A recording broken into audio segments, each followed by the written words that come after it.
But in my 48 years of life now, I think I am truly the baby in this room. Amen. It's the most unity I have ever experienced, probably outside of 9/11.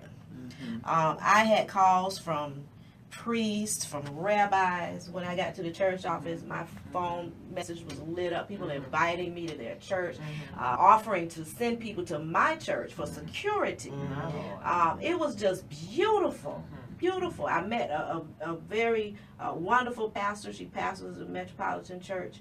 And I consider her now to be a great friend who was one of those persons. Do you want me to send somebody over there? Are you okay? And I'm like, I didn't feel the danger that they did. Right. But the love, the compassion, and the unity.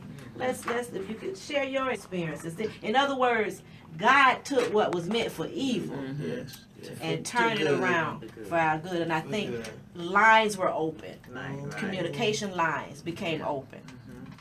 I was impressed with the way the different ones from other synagogues and other churches came into our neighborhood and wanted to be a part of the service because they wanted to say, I stand with you. And that was their way of saying, I'm going. When do you, and sometimes they got there before some of us arrived to say that I'm for, I can't believe this happened to you, but I'm with you. I'm one of you. I'm standing with you. And that was another door that was open of people saying, I love you too, and I'm walking with you.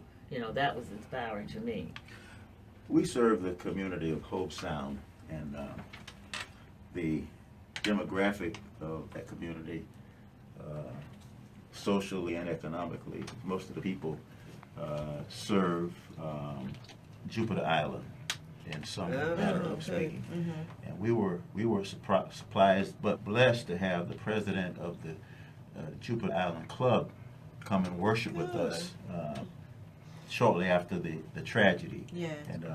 And he stood and made a statement on behalf of the residents and the club itself in support of our church and our denomination in this travail of grief. And he too spoke in words that were encouraging and joining us in this hard time in our church. Now, I say that not tongue-in-cheek, but I want you to know clearly that this man is not a member of the AME church, but he saw fit to make an appearance and to make a statement that neither he nor the people he represented were in any agreement with that kind of violence. And it was heartfelt, and we received him, and it was a wonderful time in the life of the church.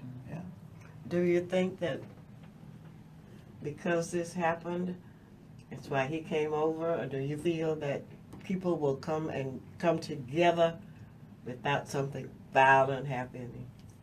Sister Marion, I would hope that it would be the catalyst for growth between the growth between the different ethnic groups and the races in the community. And we'll pray for that, and we received the gentleman in that spirit.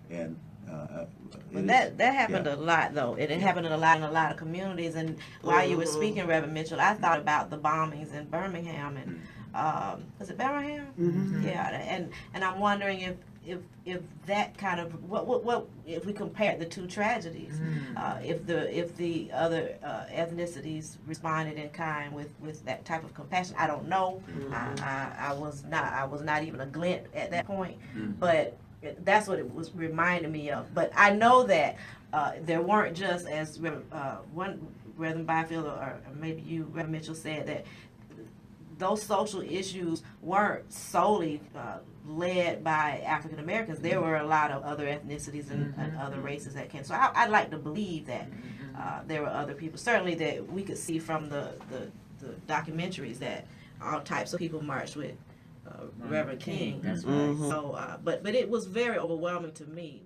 Reverend Byfield could.